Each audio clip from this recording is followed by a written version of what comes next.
Good day, everybody. Methodist Dave here, professional theologian and Bible teacher with our daily devotional for Sunday, July 26th. We come to chapter 26 of the book of Proverbs. I encourage you to read the whole chapter, but I will read to you verse 12 today. You have seen a wise man. You've seen a man wise in his own opinion. There is more hope for a fool than for him. Reminds me of the line from Fiddler on the Roof when Tevye's daughter is speaking to Perchek, the young student, a rabbi that praises himself has a congregation of one.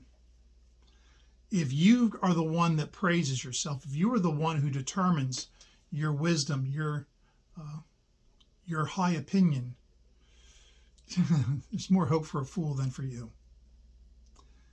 A number of years ago, there was an incident where a man walks into a bank.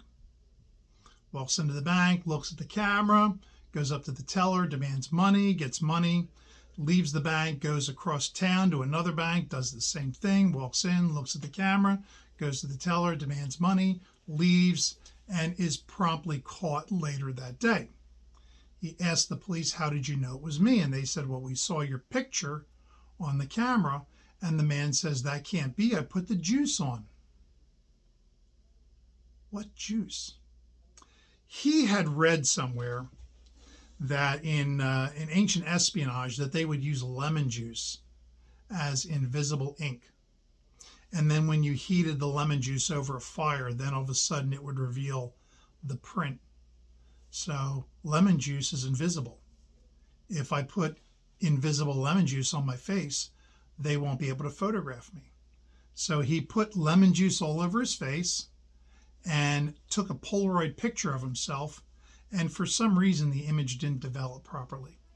Might have had his thumb over the lens, or it might have been bad film or whatever, but at any rate the film produced no image of his face, and he thought, it works. So he went to the bank, full view of the camera, full film, stole the bank. That is the Dunning-Kruger effect. When you think you know what you're doing, but you don't. But you're unable to see that you don't know what you're doing. See, you think you're an expert, but you're the worst person to judge your level of qualifications. People who think they know everything about a subject often know the least. And it's a person who doubts their own intelligence or experience. They're the ones who are more qualified. You need to have an outside person, not wise in your own eyes, but another person able to judge your capabilities. That's how you determine your qualifications, that other people can examine you, people who are dispassionate, who are not mind blind, because you are blind to your own shortcomings and failures. That's why insane people never think they're insane.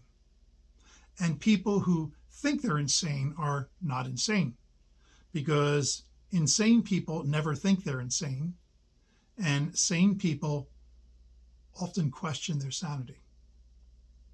That's the difference.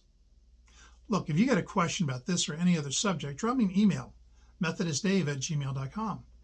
Please hit the like, share, and subscribe. And until tomorrow, please be good to one another.